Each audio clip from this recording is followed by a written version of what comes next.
Arestado ng mga operatiba ng Urdaneta City PNP ang isang most wanted person sa Barangay Anunas, Urdaneta City, Pangasinan, habang kinilala naman ang kanilang hepe na si Police Lieutenant Colonel Romel P. Bagsig, Chief of Police. Ang akusado na si alias Ando, 48 years old, residente ng Barangay Bunuan, Bugig, Dagupan City, Pangasinan.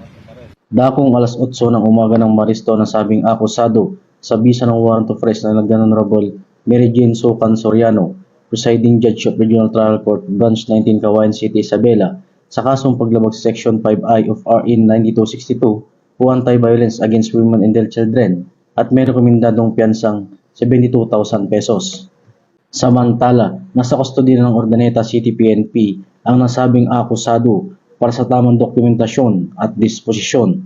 Ang tagumpay ng operasyon ay bunga ng magandang ugnayan ng mga pambansang pulisya para mas lalong mapaigting ang kampanya laban sa kriminalidad tungo sa mapayapat at ligtas na bagong Pilipinas. Mula dito sa Ilocos Region, ako po ang inyong Police News Network Correspondent, Patrolman Dennis Carinal, alagad ng batas, tagatawid ng Balitang Pulis.